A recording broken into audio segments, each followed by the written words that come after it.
Aspirants welcome to our YouTube channel knowledge hub में आपका एक बार फिर से स्वागत है। स्टूडेंट्स, नॉलेज हब की इस क्लास में हम करेंगे आज जनरल साइंस के कुछ इंपॉर्टेंट एमसीक्यू। जनरल साइंस के जो क्वेश्चन है, विज्ञान के जो प्रश्न है, वो आपके लिए हरियाणा ग्रुप डी के पेपर के अंदर पूछे जाएंगे। ग्रुप डी के अंदर लगभग 15 प्रश्न आएंगे जनरल साइंस के। इसके अलावा सीईटी मेंस का हो और हरियाणा पुलिस का हो, यहाँ भी 5 से 6 नंबर की जो जनरल साइंस के क्वेश्चन है वो जरूर पूछे जाएंगे। और भी कोई एग्जाम है जो रेलवे का पेपर हो या फिर एसएससी का कोई एग्जाम हो, वहाँ भी जनरल साइंस के क्वेश्चन जरूर पूछे जाते हैं। तो आज की क्लास में हम जनरल साइंस के क्वेश्चंस करेंगे। काफ़ी इंपॉर्टेंट एमसीक्यू हैं, सभी का डिटेल में हम सॉल्यूशन करेंगे। इस क्लास की पीडीएफ के लिए आपको डिस्क्रिप्शन बॉक्स में टेलीग्राम चैनल का लिंक मिलेगा और टेलीग्राम चैनल का नाम है नॉलेज हब 7900 करके। तो आप नॉलेज हब टेलीग्राम चैनल जरूर ज्वाइन करें। काफ़ी सारा स्टडी मटेरियल, काफ़ी सारी पीडीएफ आपको नॉलेज हब टेलीग्राम चैनल पर मिलने वाली है। तो आज की क्लास हम फटाफट से शुरू करते हैं। लगभग 50 के तकरीबन ये जनरल साइंस के क्वेश्चन है जो हम करने वाले हैं। सबसे पहला प्रश्न है साइंस का, आरबीसी लाल रक्त कण का निर्माण कहाँ होता है। आरबीसी होते हैं रेड ब्लड कार्पस, उनका निर्माण कहाँ होता है। रेड ब्लड सेल्स जिनको बोल देते हैं, उनका निर्माण हमारे शरीर के अंदर कहाँ होता है। साथ के साथ अगला प्रश्न ये भी है कि इनका जीवन काल कितना होता है। तो आरबीसी के बारे में एक बार हम डिटेल में देखते हैं। तो ये देखो, मानव शरीर में लाल रक्त कणिका यानी कि आरबीसी का निर्माण मुख्य रूप से अस्थि मज्जा यानी कि बोन मैरो के अंदर होता है। लाल रक्त कणिका का निर्माण कहाँ होता है, बोन मैरो के अंदर। और ये कहाँ पाई जाती है, जो हड्डियों के अंदर पाई जाने वाली नर्म स्पंजी उत्तक है। कौन, बोन मैरो। बोन मैरो हड्डी के अंदर पाई जाती है और इसके अंदर आरबीसी का निर्माण होता है।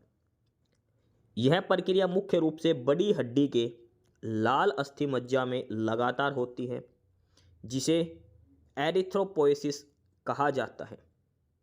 भ्रूण अवस्था में इनका उत्पादन लीवर में और स्प्लीन में होता है। देखो, आरबीसी के बारे में नॉर्मल अगर प्रश्न पूछे आरबीसी का निर्माण कहाँ होता है तो होता है बोन मैरो के अंदर, अस्थि मज्जा जिसको बोलते हैं। और बोन मैरो होता है हड्डी के अंदर। पहला प्रश्न तो ये हो गया। अब जो लाल रक्त कणिका है जो बनती है, इस प्रोसेस को क्या कहा जाता है, इसको कहते हैं एरिथ्रोपाइसिस। हमारे शरीर में आरबीसी का निर्माण होता है, उसको क्या कहा जाता है, एरिथ्रोपोइसिस, उस प्रोसेस को कहा जाता है।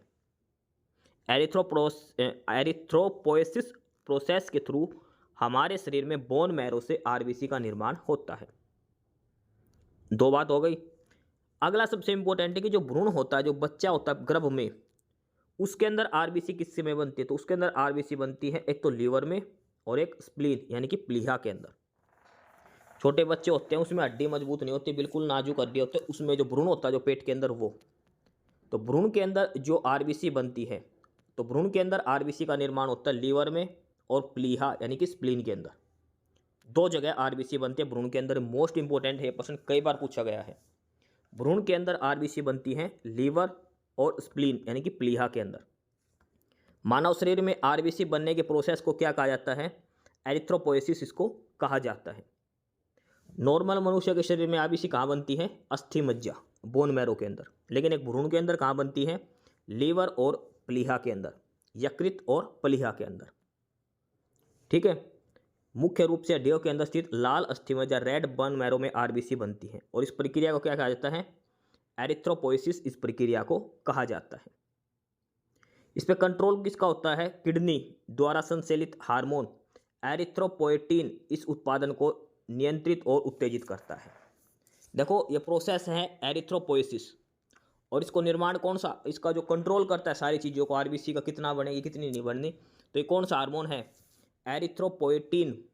पोएसिस प्रक्रिया है, पोएटिन ये हार्मोन है। एरिथ्रोपोएटिन नामक हार्मोन इसका उत्पादन का निर्माण करता है और नियंत्रित करता है और उत्तेजित करता है। आरबीसी का जीवन काल कितना होता है, तो ये लगभग 120 दिन तक। जो आरबीसी बन गई एक बार सेल, वो लगभग 120 दिन तक रहती है, उसके बाद खत्म हो जाती है। अब जो डेड आरबीसी हो गई, जो पुराने आरबीसी हो गए, उनका कहाँ चले जाते हैं, वो होते स्प्लीन के अंदर चली जाती है। आरबीसी का कब्रिस्तान भी किसे कहा जाता है, स्प्लीन प्लीहा को। देखो, ये वही स्प्लीन है जो भ्रूण है ना, भ्रूण होता है जब बच्चा गर्भ में होता है छोटा, उसमें आरबीसी बनती है स्प्लीन और लीवर में। लेकिन बड़ा होने के बाद यहाँ पर स्प्लीन के अंदर कौन सी आरबीसी आती है? डेड, जो आरबीसी पुरानी हो चुकी है वो यहाँ पर आ जाती है। तो आरबीसी का यानी कि लाल रक्त कणिकाओं का कब्रिस्तान कहा जाता है प्लीन, स्प्लीन या फिर प्लीहा बोलते हैं हिंदी में इसको। सारी चीज़ें आपको ध्यान रखनी है, एक बार फिर से दिखा देता हूँ मैं। आरबीसी का निर्माण होता है रेड बोन मैरो, शरीर की हड्डियां हैं उसके अंदर, और इस प्रोसेस को क्या कहा जाता है? एरिथ्रोपोइसिस इस प्रोसेस को कहा जाता है। बच्चे के अंदर आरबीसी का निर्माण कहाँ से होता है? लीवर और स्प्लीन से, भ्रूण के अंदर, भ्रूण, ठीक है, जो भ्रूण होता है पेट के अंदर उसमें, गर्भ में, उससे लीवर और स्प्लीन से उसके अंदर आरबीसी बनती है। और जो आरबीसी बनती है उसको कंट्रोल कौन सा हार्मोन करता है? एरिथ्रोपोइटीन नामक हार्मोन इसको कंट्रोल करता है। आरबीसी का जीवन काल कितना होता है? तो आरबीसी का जीवन काल होता है 120 दिन। डेड आरबीसी कहाँ जाती है? स्प्लीन के अंदर, प्लीहा में, और स्प्लीन को क्या कहा जाता है? आरबीसी का कब्रिस्तान। ये सारी इंपॉर्टेंट बातें आपको आरबीसी के बारे में याद रखनी है, ठीक है। आरसीबी नहीं, ये आरबीसी है, लाल रक्त कणिकाएं, रेड ब्लड सेल्स इसको कहा जाता है। मोस्ट इंपॉर्टेंट है, ये सारी डिटेल्स आपको याद रखनी है आरबीसी के बारे में। देखो आरबीसी के बारे में एक दो चीज़ें और हैं, इनको एरिथ्रोसाइट्स कहा जाता है। देखो एरिथ्रोपोइसिस प्रोसेस था, एरिथ्रोपोइटीन हार्मोन था, और आरबीसी का दूसरा नाम क्या है? एरिथ्रोसाइट्स। यानी कि इनमें कॉमन क्या है? एरिथ्रो जो वर्ड है वो कॉमन है, वो आरबीसी से संबंधित है, ध्यान रखना, ठीक है। आरबीसी के जो होती हैं इनके अंदर कोई न्यूक्लियस नहीं होता। ब्लड के अंदर आरबीसी, डब्ल्यूबीसी और प्लेटलेट्स 3 होते हैं, तो आरबीसी जो होती है लाल रक्त कणिकाएं, इनके अंदर न्यूक्लियस नहीं पाया जाता। और इस डिस्क के आकार की कोशिकाओं में हीमोग्लोबिन होता है। हीमोग्लोबिन कहाँ पाया जाता है? आरबीसी के अंदर। आरबीसी का जो आइटम जो होती है, आरबीसी का कोशिकाएं होती है आरबीसी की, उनके अंदर न्यूक्लियस नहीं पाया जाता। ये इंपॉर्टेंट बात है आरबीसी की। इसके अलावा आरबीसी लाल रक्त कणिकाओं का एक और है कि अगर शरीर में ये अधिक बन जाए तो कौन सी बीमारी होगी? Polycythemia, polycythemia. और अगर ये कम हो जाती है तो एनीमिया हो जाता है। आपने सुना होगा शरीर में रक्त की कमी से एनीमिया रोग होता है, तो रक्त में क्या चीज़ कम हो जाता है? आरबीसी। खून के अंदर जब आरबीसी की कमी हो तो एनीमिया रोग हो जाता है। और अगर आरबीसी लाल रक्त कणिकाएं ज़्यादा बन गई तो होगा पॉलीसिथेमिया। सारा डिटेल में आपको आरबीसी लाल रक्त कणिकाओं के बारे में समझा दिया है। तो लाल रक्त कणिकाएं कहाँ बनती है? अस्थि मज्जा के अंदर। अगर भ्रूण की पूछे तो कहाँ पर बनती है? भ्रूण में, लीवर और स्प्लीन के अंदर। स्प्लीन को क्या कहा जाता है? आरबीसी का कब्रिस्तान। लाल रक्त कणिकाओं का जीवन काल 120 दिन होता है, ठीक है। एरिथ्रोसाइट्स इनको कहा जाता है, एरिथ्रोपोइसिस प्रोसेस से ये बनती हैं। अगला प्रश्न है डब्ल्यूबीसी, व्हाइट ब्लड सेल्स, इनका जीवन काल कितना होता है? श्वेत रक्त कणिकाओं का जीवन काल कितना होता है और इनको क्या कहा जाता है? आरबीसी देख ली, लाल रक्त कणिकाएं। अब श्वेत रक्त कणिकाओं के बारे में देखते हैं एक बार। श्वेत रक्त कणिकाएं, डब्ल्यूबीसी। मानव शरीर में श्वेत रक्त कणिकाओं को क्या कहा जाता है? ल्यूकोसाइट्स कहा जाता है। डब्ल्यूबीसी को क्या कहता है? ल्यूकोसाइट्स इनको कहा जाता है। और ये क्या काम करती है? इम्यून सिस्टम बढ़ाती है, शरीर की जो प्रतिरक्षा प्रणाली है, रोग प्रतिरोध क्षमता, वो डब्ल्यूबीसी बढ़ाती है। जिसके अंदर डब्ल्यूबीसी ज़्यादा वो कम बीमार पड़ता है, ध्यान रखना, मतलब जो रेंज है उसके अंदर। अगर आप में डब्ल्यूबीसी ज़्यादा हो गया ना तो कैंसर जो होता है, ब्लड कैंसर, वो डब्ल्यूबीसी की अधिकता से ही फैलता है, ध्यान रखना। देखो श्वेत रक्त कणिका यानी कि ल्यूकोसाइट्स के बारे में, इनका निर्माण भी कहाँ होता है? बोन मैरो में ही।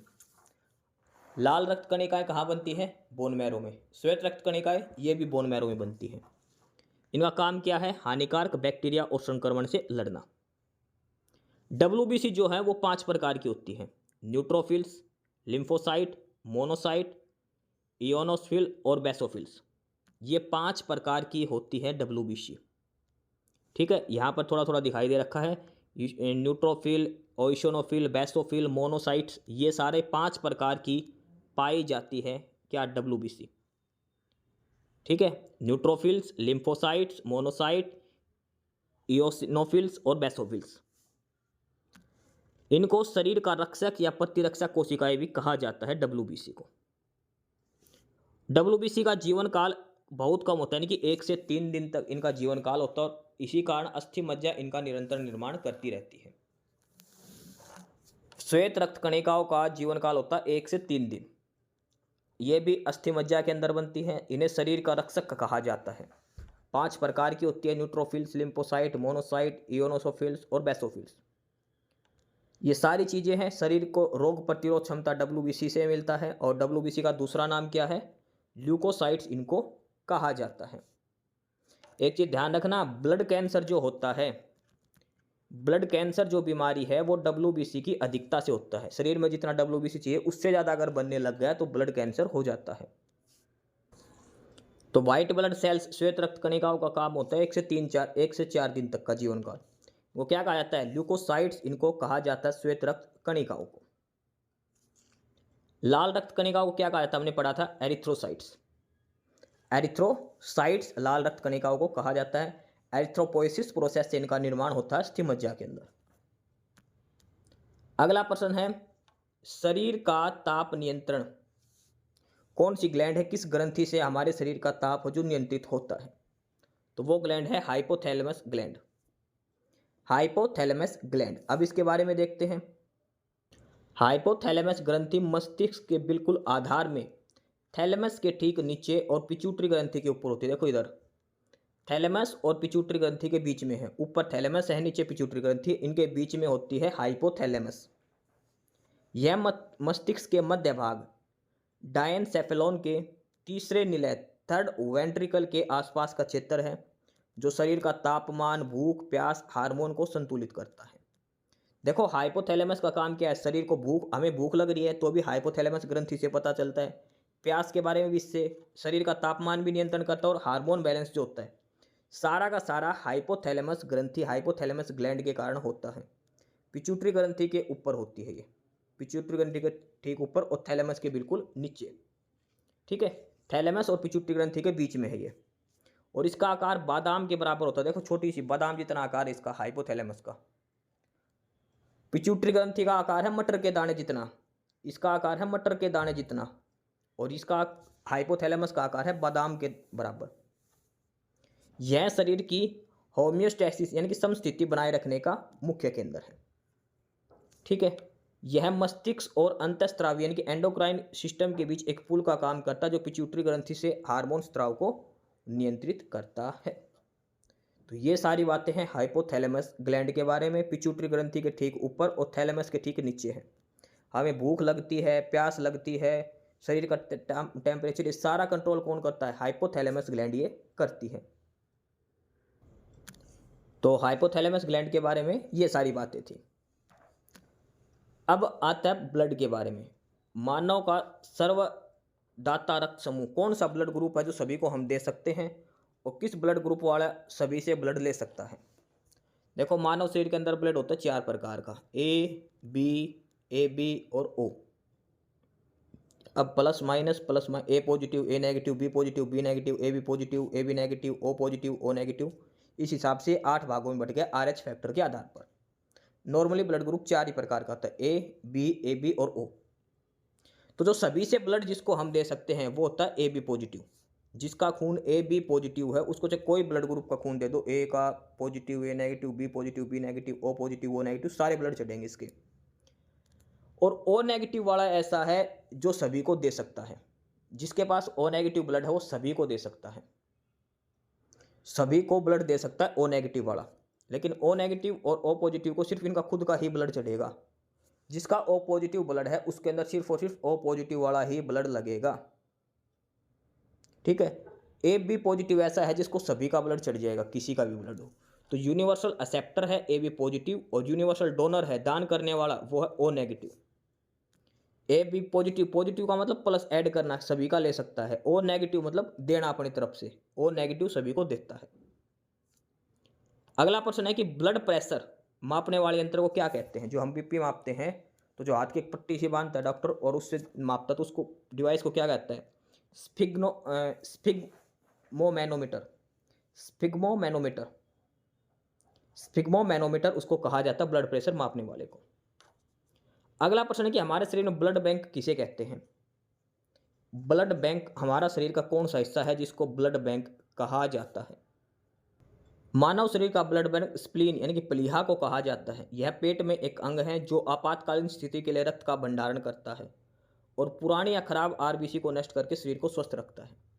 देखो आपने आरबीसी पढ़ा, जब आपने पढ़ा था स्प्लीन, जो इसको आरबीसी का कब्रिस्तान कहा जाता है। पुरानी आरबीसी सारी यहाँ की खत्म हो जाती है, लेकिन ये एक्स्ट्रा ब्लड रखता है। इमरजेंसी के टाइम में ब्लड यहीं से आता है। तो हमारे शरीर का जो ब्लड बैंक है वो कहा जाता, किसको कहा जाता है? स्प्लीन को, प्लीहा को। इसका मुख्य काम क्या है? यह शरीर में रक्त की कमी होने पर या आघात होने पर आरक्षित रक्त को छोड़कर उसकी भरपाई करता है। एकदम से ब्लड शरीर से निकलने लग रहा तो स्प्लीन एक्स्ट्रा ब्लड दे देगा ताकि खून की कमी ना हो शरीर में। कहाँ पाए जाते हैं? फेफड़ों के नीचे और पेट के जो पसलियाँ होती हैं उनके नीचे पाया जाता है, पेट में। फेफड़ों से नीचे और जो पेट के पीछे पसलियों के पिंजरे के नीचे होता है। ठीक है। और ये पुरानी आरबीसी है, इसके अंदर पाई जाती है। आरबीसी का कब्रिस्तान या ब्लड का जो कब्रिस्तान इसको कहा जाता है। स्प्लीन, प्लीहा, जो इमरजेंसी में खून देता है, इसको ब्लड बैंक कहा जाता है मानव शरीर का, स्प्लीन। तो ब्लड बैंक कौन सा हिस्सा है? स्प्लीन को कहा जाता है। अगला प्रश्न है कि भोजन का प्रारंभ कहाँ से होता है? हम जो भोजन करते हैं तो उसका जो पाचन प्रक्रिया है भोजन की, वो कहाँ से शुरू हो जाती है? तो भोजन जैसे या मुंह में लेते वहीं से इसकी पाचन क्रिया आरंभ हो जाती है। तो मुंह के अंदर लार है ना, उसी से, वहीं से भोजन की पाचन क्रिया प्रारंभ हो जाती है। इसलिए भोजन का स्वाद बनता है, मुंह में लार है उसी की वजह से। तो भोजन पाचन क्रिया शुरू कहाँ से होती है? मुंह से। और पचा हुआ भोजन लास्ट में कहाँ खत्म होता है? छोटी आंत के अंदर जाके। लास्ट में स्मॉल इंटेस्टाइन जो है, छोटी आंत, वहाँ जाकर सारा भोजन अवशोषित हो जाता है। पाचन प्रक्रिया शुरू होती है मुंह से, खत्म होती है छोटी आंत पर। अगला प्रश्न है बाइल जूस, जो पित्त है वो कहाँ से बनते हैं शरीर के अंदर? पित्त, जो बाइल जूस जिसको बोलते हैं, पित्त रस यानी कि बाइल जूस शरीर का सबसे बड़ा अंग या लीवर में बनता है। देखो शरीर का सबसे बड़ा अंग लीवर है, ये कृत्य ध्यान रखना। और यहीं से बनता है बाइल जूस। यकृत में निर्मित यह गाढ़ा क्षारीय पाचक रक्त पित्ताशय यानी कि गाल ब्लैडर के अंदर जमा और सांद्रित होता है, जहां से यह छोटी आंत में वसा के पाचन के लिए छोड़ा जाता है। जो बाइल जूस है, पित्त रस है, ये लीवर में बनता है और लास्ट में छोटी आंत में चला जाता है। क्या काम है इसका? वसा को पाचन करने, वसा जो आती है हमारे शरीर के अंदर उसका पाचन करना, मुख्य रूप से फैट का इमल्सीकरण करना और उसका पचाना। बनता है लीवर में, स्टोर का होता है गाल ब्लैडर के अंदर, पित्ताशय के अंदर। जो पित्त की थैली में पत्थरी बन गई, तो ये पित्ताशय गाल ब्लैडर वही है जिसके अंदर पित्त जहां पर स्टोर रहते हैं। ये लगभग डेली 800 से लेकर 1000 मिलीलीटर तक इसका शरीर के अंदर निर्माण होता है। पित्त रस लीवर में बनता है, पित्ताशय में स्टोर होता है, छोटी आंत में चला जाता है लास्ट में वसा के पाचन के लिए। तो पित्त रस कहाँ से स्रावित होता है? लीवर से। विटामिन ए भी कहाँ होता है? लीवर के अंदर। देखो विटामिन ए कहाँ जाके स्टोर होता है? लीवर के अंदर। और लीवर क्या बनाता है? बाइल जूस बनाता है, पित्त रस बनाता है। ठीक है। शरीर की सबसे बड़ी ग्रंथि तो वो लीवर ही है, लार्जेस्ट ग्लैंड। शरीर की सबसे बड़ी ग्रंथि लीवर, सबसे छोटी पिट्यूटरी। पिट्यूटरी ग्रंथि को क्या कहा जाता है? मास्टर ग्रंथि कहा जाता है। हमारे शरीर की सबसे छोटी ग्रंथि है पिट्यूटरी ग्रंथि। कैसा आकार है इसका? मटर के दाने जितना। मटर का दाना देखा है ना, छोटा सा, उतना आकार है पिट्यूटरी ग्रंथि का। और हाइपोथैलेमस का आकार कितना था? बादाम जितना। पिट्यूटरी के ऊपर है हाइपोथैलेमस, बादाम जितना, और उसके ऊपर है थैलेमस। तो हमारे शरीर की सबसे बड़ी ग्रंथि की बात करी तो लीवर है, सबसे छोटी ग्रंथि पिट्यूटरी ग्रंथि है। पिट्यूटरी ग्रंथि को क्या कहा जाता है? मास्टर ग्रंथि इसको कहा जाता है। ये सारी इंपॉर्टेंट बातें हैं। अगला प्रश्न है कि हमारे शरीर में पसलियों की संख्या कितनी है? पसलियाँ जो है हमारी छाती के अंदर जो पसलियाँ हैं कितनी हैं? 12 जोड़ी। अगर जोड़े के रूप में ना पूछा जाए संख्या कितनी है? 24। जोड़े कितने हैं? 12। एक साइड में, लेफ्ट साइड भी 12, राइट साइड भी 12। ठीक है। और हड्डी कितनी है हमारे शरीर के अंदर? 206। 206। लेकिन एक नवजात बच्चा होता है उसके अंदर कितनी हड्डी पाई जाती है? लगभग 300 हड्डी होती है जो नया बच्चा पैदा होता है उसके। एक अडल्ट जो आदमी हो जाता है, मतलब ये मान के चलो 7-8 साल के बच्चे के बाद ये 206 हड्डियाँ होने लगती है। शुरू में जो नया बच्चा होता है पैदा छोटा सा, उसके 300 हड्डी होती है उसके शरीर में। हमारे शरीर में मसल्स कितनी हैं? मांसपेशियाँ तो मांसपेशियां 639, लगभग 650 मांसपेशियां हैं। 639 मांसपेशियां हमारे शरीर के अंदर है। हड्डी 206, पसलियां 12 जोड़ी यानी कि 24। अगला प्रश्न है, लार में कौन सा एंजाइम होता है? देखो हमने एक चीज पढ़ी थी, भोजन की पाचन प्रक्रिया कहाँ से शुरू हो जाती है? मुंह से। और मुंह में कहाँ से लार है, उसके वजह से हमारे शरीर में भोजन की पाचन प्रक्रिया आरंभ हो जाती है। लार के अंदर एक हार्मोन पाया जाता है टाइलिन, जिससे भोजन का स्वाद बढ़ता है। इसलिए भोजन में पाचन प्रक्रिया मुंह से आरंभ होती है। मुंह में लार है, लार के अंदर है ptyalin hormone enzyme, ptyalin enzyme है, जिसके कांटेक्ट में आने से भोजन का स्वाद बनता है, टाइलिन हार्मोन। अगला है कि लिंग निर्धारण कहाँ से होता है? देखो हमारे शरीर के अंदर क्रोमोसोम कितने जोड़े होते हैं? क्रोमोसोम के 23 जोड़े हैं, 23 पेयर होते हैं क्रोमोसोम के, यानी टोटल कितने क्रोमोसोम हो गए? 46। उसमें से मोनोसोम्स की बात करें तो 44 है, यानी कि 22 जोड़े हैं वो मोनोसोम से अलग अलग हैं। लेकिन 23वां जोड़ क्रोमोसोम है, 23rd नंबर का जो क्रोमोसोम है वो हमारा काम करता है लिंग निर्धारण का। कैसे करता है? 23वां आदमी के अंदर पाया जाता है XY, आदमी के अंदर मेल कैंडिडेट के अंदर, और फीमेल महिला के अंदर 23वां क्रोमोसोम 23rd क्रोमोसोम होता है XX। अब महिला और पुरुष जब साथ रहेंगे, अगर उस गर्भ में बच्चे के अंदर XX क्रोमोसोम गया तो लड़की पैदा होगी, XY क्रोमोसोम गया तो लड़का पैदा होगा। तो लिंग निर्धारण का काम किसके पास हो गया? आदमी के पास। पुरुष क्रोमोसोम जो है वो निर्धारित करता है कि आपके लड़का होगा या लड़की, क्योंकि देखो आदमी के पास है XY और महिला के पास है XX। ये है आदमी के पास क्रोमोसोम XY और महिला के पास है XX। अब आपने सुना होगा कई बार गांव में बोले थे, ये लड़की इसके तो भैया महिला, इसके तो सारी लड़कियां हुई हैं, ये लुगाई खराब है, दूसरी शादी कर दो। औरत में कमी नहीं है, वो आदमी में कमी है। कमी एक्चुअली वैसे तो किसी में नहीं, लेकिन अगर किसी का, देखो औरत में तो ऑलरेडी XX क्रोमोसोम है और XY आदमी में, तो जब आदमी का Y क्रोमोसोम जब तक नहीं जाएगा इधर, तब तक लड़की ही होगी। X गया तो लड़की होगी, अगर Y जब गया तभी लड़का होगा। तो लड़का होना लड़की होना ये किसके क्रोमोसोम पर निर्धारित है? आदमी के क्रोमोसोम पर निर्धारित है। 23rd क्रोमोसोम है जो डिसाइड करता है लिंग निर्धारण की, लड़का होगा या लड़की होगी। महिलाओं के अंदर XX क्रोमोसोम है और पुरुषों के अंदर है XY क्रोमोसोम। अगला प्रश्न है कि मनुष्य के अंदर हृदय कितने चैम्बर होते हैं? तो 4 चैम्बर होते हैं, दाया आलिंद, बाया आलिंद, दाया निलय, बाया निलय, ऐसे करके।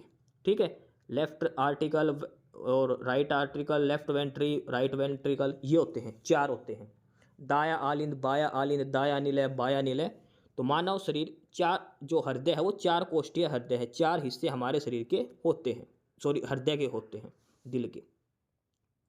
मानव शरीर में गुणसूत्र देखो अभी कराया था, क्रोमोसोम्स कितने गुणसूत्र होते हैं? 46।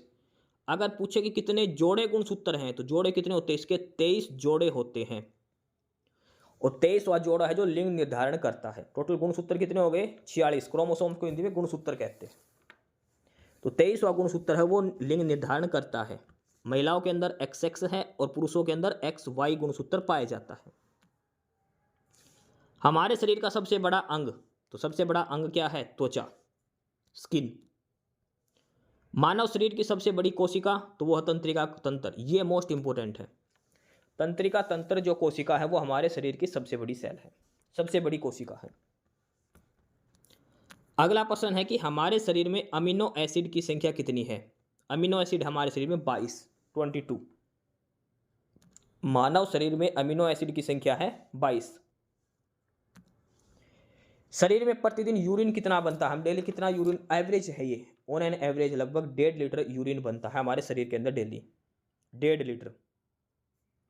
जो यूरिन आपने देखा होगा टॉयलेट होते हैं वहाँ पे स्मेल सी आ जाती है, काफ़ी पुराने वहाँ पे स्मेल हो जाती है, किस वजह से? तो मूत्र में दुर्गंध होती है यूरिया की वजह से। हम जो टॉयलेट करते हैं, जो यूरिन करते हैं, उसके अंदर क्या होता है? यूरिया पाया जाता है। तो यूरिया के अंदर होती है नाइट्रोजन गैस, NH3 करके।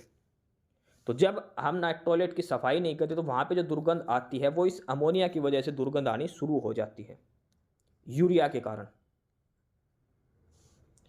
अगला प्रश्न है कि मानव मूत्र का pH मान कितना है? तो मानव मूत्र का पीएच मान है 6। 0 से 14 होता है पीएच स्केल, 7 वाला होता है न्यूट्रल, 0 से 7 होता है एसिडिक और 7 से 14 कैसा होता है बेसिक। तो हमारा जो मूत्र है ये किस प्रकृति का है, ये एसिडिक नेचर का है। इसका पीएच मान कितना है, 6 है। अगला है शरीर का सामान्य तापमान कितना होता है। तो शरीर का सामान्य तापमान होता है लगभग 35 डिग्री के अप्रोक्सीमेट, 35 से 37 डिग्री, 98.6 डिग्री फ़ारेनहाइट या 310 केल्विन पाया जाता है। मानव शरीर का नॉर्मल तापमान कौन मेंटेन करता है, हाइपोथैलेमस। हाइपोथैलेमस का आकार कैसा है, बादाम जितना। कहाँ पाई जाती है ये, मस्तिष्क के पीछे वाले हिस्से में, पिट्यूटरी ग्रंथि के जस्ट ऊपर और थैलेमस के जस्ट नीचे पाई जाती है। अगला कि मानव शरीर में टिबिया नामक हड्डी कहाँ पाई जाती है। टिबिया और फिबिया दो हड्डी पाई जाती है और टिबिया कहाँ पाई जाती है, पैरों के अंदर। टिबिया नामक हड्डी मानव शरीर में कहाँ पाई जाती है, पैरों के अंदर। अगला क्वेश्चन है कि दांतों और हड्डियों की संरचना के लिए क्या आवश्यक तत्व है। हमारे जो दांत हैं और जो हड्डी है, तो आपने पढ़ा भी होगा कि दांतों और हड्डियाँ, दांत और हड्डी किसके बने होते हैं, कैल्शियम और फॉस्फोरस के। तो सबसे इंपॉर्टेंट क्या है, कैल्शियम और फॉस्फोरस जो है वो सबसे जरूरी है दांत और हड्डियों की संरचना के लिए। अगला प्रश्न है कि खून का थक्का जमने के लिए, ब्लड क्लॉटिंग। अब ब्लड क्लॉटिंग क्या होती है, जैसे चोट लग गई तो खून लगातार बहता है किस कईयों के अंदर, लेकिन कभी आपने देखा होगा उसके ऊपर खून जमने लग जाता है थोड़ी देर बाद ही, 1-आधे मिनट के बाद खून जमने लगता है, उसको बोलते हैं ब्लड क्लॉटिंग। और ये किसकी वजह से होता है, प्लेटलेट्स की वजह से। प्लेटलेट्स का काम है ब्लड क्लॉटिंग। और इसके ब्लड क्लॉटिंग के लिए आवश्यक विटामिन कौन सा है, विटामिन के। रक्त का थक्का जमने में कौन सा विटामिन सहायक होता है, तो वो है विटामिन के। और प्लेटलेट्स, खून के अंदर 3 चीज होती है, आरबीसी, डब्ल्यूबीसी और प्लेटलेट्स।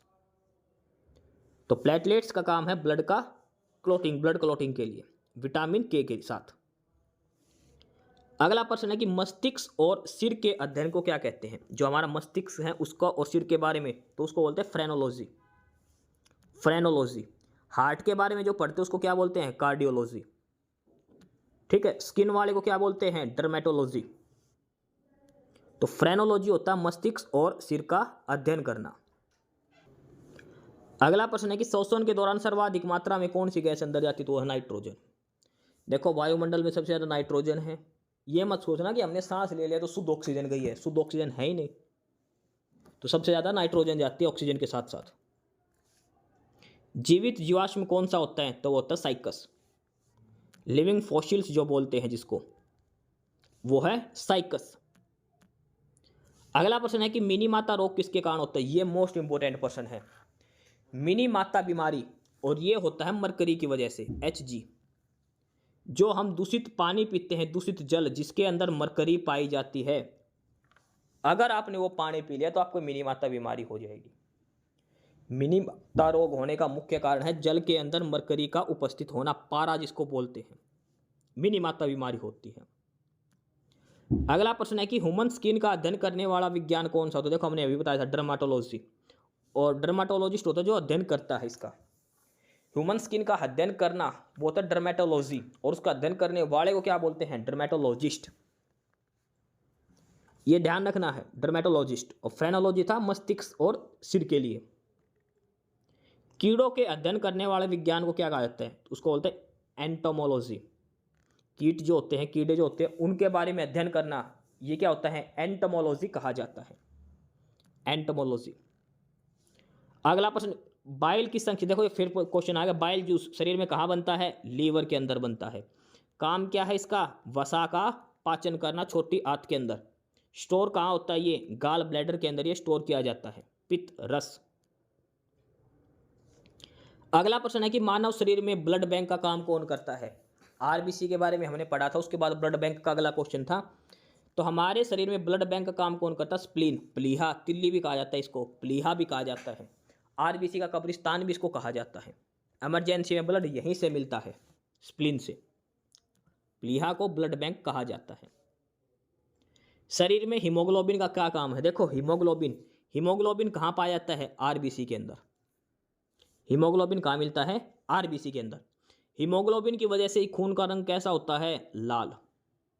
हीमोग्लोबिन की वजह से खून का रंग होता है लाल। हीमोग्लोबिन का काम क्या है? खून के अंदर ऑक्सीजन का परिवहन। ब्लड के अंदर ऑक्सीजन होता है ना, तो हीमोग्लोबिन की वजह से ही है। हीमोग्लोबिन में क्या पाया जाता है? आयरन पाया जाता है, लोहा। हीमोग्लोबिन के अंदर आयरन पाया जाता है और हीमोग्लोबिन होता है आरबीसी के अंदर। अगला प्रश्न है कि मानव शरीर में खून किसकी उपस्थिति के कारण नहीं जमता? कई बार सर्दियों में खून जम जाता है कई लोगों का, तो आपको लेना पड़ता है हिपैरिन की टैबलेट। हिपैरिन की क्या करते हैं? खून को बिल्कुल पतला कर देती है, खून गाढ़ा होने से बचता है। ये मेन काम है हार्ट की, जो दिल की जो नसें होती हैं, हार्ट अटैक आता है, हार्ट में नसें ब्लॉकेज होगी, उसको हिपैरिन की टैबलेट दी जाती है ताकि खून गाढ़ा ना हो, पतला पतला खून बहता रहे नसों में से। हिपैरिन की टैबलेट आती है जो शरीर को गाढ़ा, खून गाढ़ा नहीं होने देती। जमने का मतलब है कि खून का गाढ़ा होना। हिपैरिन टैबलेट दी जाती है, हिपैरिन। अगला है कि शरीर में रक्त के प्लाज्मा में किसके द्वारा एंटीबॉडी बनती है? तो एंटीबॉडी यानी कि रोग प्रतिरोध, और यह बनता है डब्ल्यूबीसी के लिए। रोग प्रतिरोध क्षमता डब्ल्यूबीसी के अंदर होती है और इनको क्या बोला जाता है? लिम्फोसाइट इनको कहा जाता है। लिम्फोसाइट जो डब्ल्यूबीसी है, यहां पर ही एंटीबॉडी बनती है। लिम्फोसाइट्स याद रखना है, डब्ल्यूबीसी। आरबीसी का शमशान घाट किसे कहा जाता है? प्लीहा को, स्प्लीन को।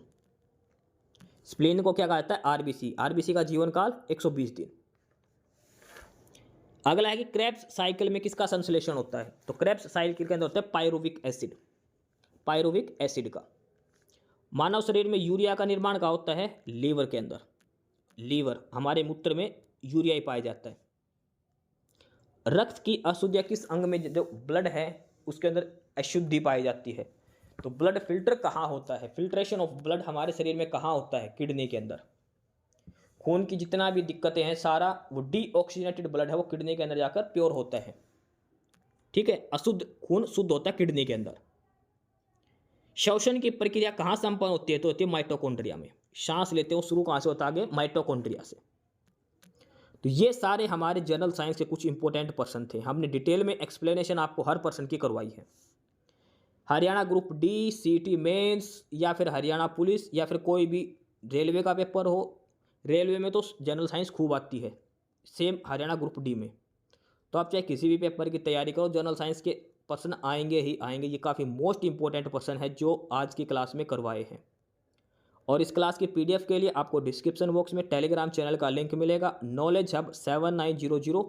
आप नॉलेज हब टेलीग्राम चैनल जरूर ज्वाइन करें। ठीक है, इस क्लास की पीडीएफ भी मिलेगी और भी काफ़ी सारा स्टडी मटेरियल आपको वहाँ पर मिलेगा। तो फिलहाल आज की क्लास में इतना ही था। एस्पिरेंट्स, यही था आज की इस वीडियो में आपके लिए। ठीक है, और बाकी अगर कुछ नहीं समझ में आया या कुछ पूछना हो या फिर किसी स्पेसिफिक टॉपिक पे पूछना हो, वीडियो बनवानी हो, तो आप कमेंट बॉक्स में कमेंट कर सकते हैं। ठीक है, बाकी आप हमारा चैनल नॉलेज हब को सब्सक्राइब जरूर करें, अपने फ्रेंड्स को रिकमेंड करें और वीडियो को लाइक करें, शेयर करिए, जुड़े रहिए हमारे साथ। मिलते रहेंगे आपके साथ रोज़ रोज़ नए कंटेंट के साथ, नई अपडेट्स के साथ। ठीक है, और चैनल को शेयर जरूर करें अपने फ्रेंड्स के साथ। एक बार फिर से जो एस्पिरेंट्स, जो कैंडिडेट्स नए हैं, वो चैनल को सब्सक्राइब जरूर करें, अपने चैनल नॉलेज हब। ठीक है, मिलते हैं नई अपडेट्स के साथ, तब तक के लिए बाय।